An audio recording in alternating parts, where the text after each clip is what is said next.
넌 포기하고 싶은 꿈 Until the end of time 지금 난 간절히 원해. Assalamualaikum warahmatullahi wabarakatuh. Perkenalkan, nama saya Nafila Sabrina Jamal dengan NIM 091058172503, Prodi Pendidikan Vokasional Seni Kuliner. Di sini saya akan menjelaskan materi tentang pengantar pendidikan anti korupsi. Yang pertama, pendahuluan korupsi.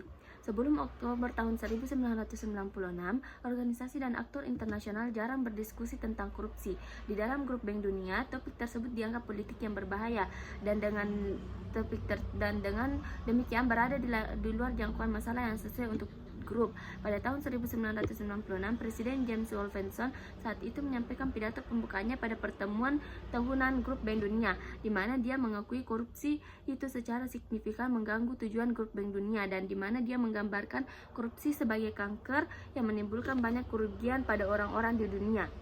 Seluruh industri dibangun untuk memberikan saran dan pelatihan seputar penilaian dan penghindaran risiko dan seputar penuntutan dan pembelaan. Dulu hampir tidak pernah dibahas, korupsi kini menjadi perbincangan paling depan. Perhatian terhadap masalah korupsi saat ini sudah memiliki beberapa ciri. Pertama, internasional. Internasionalisasi pengendalian korupsi dipimpin oleh sebuah organisasi non-pemerintah, Transparency International atau TA, yang berkampanye untuk melarang penyuapan pejabat asing. Transparency International menyusun indeks persepsi korupsi yang kontroversial yang memeringkat negara-negara berdasarkan seberapa korup mereka dianggap. Ini diikuti dengan indeks pembayar suap yang memeringkat negara-negara menurut kecenderungan mereka untuk menawarkan suap. Yang kedua, bersifat ekonomis. Sebelumnya, korupsi sebagian besar menjadi perhatian para pengacara dan kriminolog. Sekarang kepemimpinan diambil oleh para ekonom. Mereka melihat biaya korupsi dan pengaruhnya terhadap pembangunan ekonomi. Ross Ackerman tahun 1999. Ketiga, perbedaan tajam antara hadiah dan suap telah disampaikan oleh Presiden Nigeria Olusegun Obasanjo yang mengatakan hadiah itu biasanya berupa tanda, itu tidak dituntut, biasanya dilakukan secara terbuka dan tidak pernah secara rahasia. Keempat, tindakan negara mencurigakan. Kecurigaan terhadap tindakan negara telah menyebabkan penekanan yang lebih besar pada peran masyarakat sipil dan sektor swasta dalam pencegahan korupsi. Kelima, sama pentingnya dengan pendidikan dan pencegahan seperti halnya penyelidikan dan penuntutan. Korupsi sulit untuk diselidiki. Ini biasanya secara rahasia, tanpa saksi antara mitra yang bersedia. Penuntutan sulit dilakukan dan terkadang ada kecurigaan bahwa pemerintah secara selektif menargetkan musuh politik mereka. Kelima, ciri minat baru dalam korupsi ini terkait dengan kecenderungan yang lebih luas. Kebangkitan transparansi internasional yang pesat merupakan bagian dari proses globalisasi. Definisi korupsi. Ada beberapa macam definisi korupsi, beberapa menghidupkan gagasan tentang kepentingan umum dan penyimpangan. Definisi yang kemudian dan secara fundamental berbeda ditawarkan oleh Alam tahun 1989 berdasarkan hubungan antara prinsipal dan agen. Ia menyatakan korupsi dapat didefinisikan sebagai 1. Pengorbanan kepentingan prinsipal untuk kepentingan agen, atau 2. Pelanggaran norma-norma yang mengatur perilaku agen. Angela Gorta, manajer penelitian dan komisi independen melawan korupsi di New South Wales dan memutuskan untuk mencari penjelasan dalam kriminologi Gorta tahun 1998. Dia menemukan bahwa korupsi adalah 1.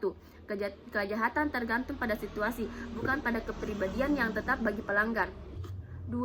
Orang memilih untuk melakukan kejahatan. Mereka membuat perhitungan termasuk tentang kemungkinan mereka tertangkap. Ketiga, ada berbagai jenis kejahatan. Penanganan untuk satu jenis mungkin tidak berdampak pada yang lain. Keempat, pelaku mencoba untuk membenarkan, merasionalkan, dan menetralisir apa yang mereka lakukan. Kelima, faktor organisasi mempengaruhi apakah kejahatan terjadi. Ini termasuk budaya informal organisasi serta aturan dan peraturan formal. Tipe-tipe korupsi. 1. Korupsi hitam, korupsi abu-abu, dan korupsi putih. Adapun jenis-jenis korupsi adalah sebagai berikut. 1. Bribery suap. Tujuan suap bermacam-macam. Suap diberikan untuk mempercepat proses tertentu atau speed money, serta untuk mendapatkan informasi, layanan, dan lain-lain yang tidak akan tersedia jika tidak, atau untuk menghindari konsekuensi dari suatu tindakan, misalnya memiliki lisensi Anda diambil. Kedua, misuse of official position atau penyalahgunaan jabatan. Penggunaan sumber daya publik secara koruptif adalah penggunaan bahan atau sumber daya lain yang dimaksudkan untuk pelaksanaan fungsi publik oleh pejabat yang melanggar tugas untuk kepentingan pejabat itu sendiri atau orang ketiga jika hal ini membawa keuntungan yang tidak setara atau tidak termasuk akal bagi pejabat atau orang ketiga dari sudut pandang kepentingan umum. Ketiga, konflik of interest atau konflik kepentingan. Seorang pejabat atau orang yang dekat dengan pejabat memiliki kepentingan pribadi atas suatu keputusan atau tindakan yang harus mereka lakukan sendiri atau yang dapat mereka pengaruhi. Dalam self-dealing, penerima atau pihak lain adalah pejabat itu sendiri atau orang yang berhubungan dengan dirinya sendiri. Keempat, vote buying atau pembelian suara. Jual beli suara menjadi masalah terutama selama pemilihan ketika para kandidat berjanji untuk membalas budi, memberikan hadiah dan lain-lain kepada mereka yang memilih mereka. Kelima, influence pedding atau menjajakan pengaruh. Menjajakan pengaruh adalah salah satu bentuk suap di mana penerimanya belum tentu pejabat. Yang penting adalah posisi sosial atau profesional. Meskipun penerima manfaat tidak dapat membuat keputusan, dia dapat menggunakan posisinya untuk mempengaruhi pembuat keputusan. Keenam, nepotisme. Nepotisme berarti lebih memilih kerabat dekat dan mertua, misalnya saat mempekerjakan. Ini juga termasuk kasus di mana seorang mendapat pekerjaan bukan karena keahliannya, tetapi berdasarkan afiliasi partainya. Ketujuh, trading in know-how and insider information atau perdagangan pengetahuan. Perdagangan pengetahuan harus dianggap sebagai situasi di mana seorang pejabat menjual informasi yang diperolehnya secara profesional. Kedelapan, illegal financing of political parties. Dukungan keuangan untuk partai politik oleh individu atau perusahaan yang pada gilirannya mendapatkan keputusan politik yang menguntungkan, misalnya amandemen undang-undang untuk memfasilitasi bisnis pendukung. Kesembilan, revolving door effect. Seorang pejabat yang telah melakukan pengawasan atas perusahaan swasta mulai bekerja di perusahaan tersebut setelah berhenti dari pekerjaannya sebagai pegawai negeri. Kesepuluh, state capture atau perebutan negara. Menurut survei Bank Dunia, perebutan negara merupakan karakteristik dari beberapa negara bekas Blok Timur. Fenomena ini melibatkan pembentukan undang-undang dengan cara tertentu yang memungkinkan aset negara dialihkan kepada sekelompok kecil pembuat keputusan tertentu dalam kondisi yang tidak menguntungkan negara.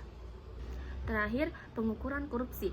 Untuk memasukkan ini ke dalam konteks, Peter Lilly menulis sebelumnya tentang pencucian uang dalam berbagai bentuknya, mencatat bahwa hanya satu bentuk padangan obat-obatan terlarang yang diperkirakan memiliki omset 400 miliar per tahun, dan omset ini lebih besar dari gabungan industri minyak dan gas dunia. Lilly tahun 2000. Transparency International atau TA berlokasi di Berlin, didirikan pada awal 1990-an untuk memberantas korupsi dan sekarang memiliki cabang nasional di 77 negara. Transparency International adalah organisasi non-pemerintah yang didedikasikan untuk meningkatkan akuntabilitas pemerintah dan membatasi korupsi internasional dan nasional. TA memiliki banyak keprihatinan. Pertama, kemanusiaan, karena korupsi merongrong dan mendistorsi pembangunan dan mengarah pada peningkatan tingkat pelanggaran hak asasi manusia. Kedua, demokratis, karena korupsi menggerogoti demokrasi dan khususnya pencapaian banyak negara berkembang dan negara dalam transisi. Ketiga, etis, karena korupsi menggerogoti integritas masyarakat, dan praktis, karena korupsi mendistorsi operasi pasar dan merampas manfaat yang seharusnya mengalir dari orang biasa. Itulah tadi penjelasan dari saya terkait materi pengantar pendidikan anti korupsi. Lebih dan kurangnya mohon dimaafkan. Saya ucapkan billahi fisabilil haq, fastabiqul khairat. Assalamualaikum warahmatullahi wabarakatuh. 때론 포기하고 싶은 봄 싶어 until